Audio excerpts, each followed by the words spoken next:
मां पार्वती करवा चौथ के उपवास को लेकर बेहद उत्साहित है। इस अवसर के लिए वह विशेष तैयारियों में जुटी है। अपने पति की सुरक्षा और दीर्घ जीवन के लिए फर्वेंटली प्रार्थना कर रही है। यह पर्व उनके लिए सिर्फ एक रस्म नहीं, बल्कि अपने पति के प्रति गहरी भक्ति का प्रतीक है। करवा चौथ की सुबह गांव में महिलाओं का खुशी और उल्लास का माहौल है। वातावरण में ऊर्जा है। सभी महिलाएं एक जगह एकत्र होकर पूजा की तैयारी में जुटी है और आपस में बातचीत कर रही है। यह एक अद्भुत भावना है, जहां महिलाएं मिलकर एक दूसरे को प्रोत्साहित कर रही है।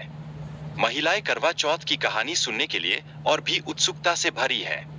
मां पार्वती भी इस प्रेरणादायक कहानी को सुनाने के लिए तैयार है और सभी से निवेदन करती है कि इसे ध्यान से सुनें। यह कहानी केवल एक कथा नहीं, बल्कि एक शक्तिशाली संदेश है। वीरवती की बहनें उसे व्रत न रखने की सलाह देती है। वे उसे बताती है कि यदि वह व्रत करेगी तो उसके भाइयों पर दुख का पहाड़ टूट पड़ेगा। लेकिन वीरवती की आंखों में अपने पति के प्रति गहरी भक्ति का विश्वास है। वीरवती ने दृढ़ संकल्प के साथ व्रत रखा और अपने भाइयों की चिंता का सामना किया। भाइयों ने उसके भूख और प्यास का ध्यान रखा और उपाय करने में जुट गए। इस समय उनका प्यार और सहारा वीरवती के लिए एक संजीवनी बन गया। भाइयों ने चांद की रोशनी के माध्यम से वीरवती को व्रत तोड़ने के लिए मनाने की पूरी कोशिश की, लेकिन वीरवती ने चांद की पूजा करके अपने सामर्थ्य का प्रदर्शन किया। उसकी भक्ति ने उसे मजबूती और साहस प्रदान किया। वीरवती ने अपने पति की याद में एक झोंपड़ी बनवाने का निर्णय लिया और वहां रहने लगी। यह उसके प्यार और समर्पण का सच्चा प्रतीक बन गया।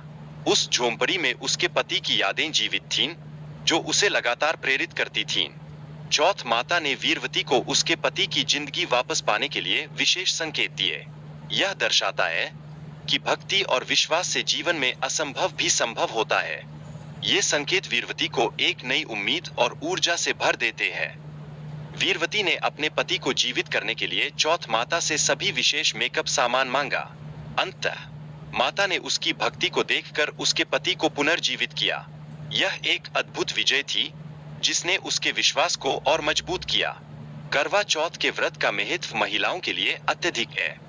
यह न केवल उनके पति की लंबी उम्र के लिए किया जाता है, बल्कि यह प्रेम और समर्पण का एक अनमोल सबूत है। यह उनके रिश्ते को और भी मजबूत बनाता है। सुशीला ने अपनी नई मित्र को अपने घर बुलाया, जहां उन्होंने मिलकर चांद की पूजा करने का निर्णय लिया। यह व्रत आपसी संबंधों को न केवल मजबूत बनाता है, बल्कि आपसी समझ और सहयोग का भी प्रतीक है। जब चांद बादलों में छिप गया, तब सभी महिलाओं ने मां पार्वती से प्रार्थना की। उनकी भक्ति और विश्वास ने मां पार्वती को प्रेरित किया। उनकी प्रार्थना सुनकर मां पार्वती ने चांद को प्रकट किया। यह पल वास्तव में एक जादुई क्षण था, जो विश्वास की शक्ति को सिद्ध करता है।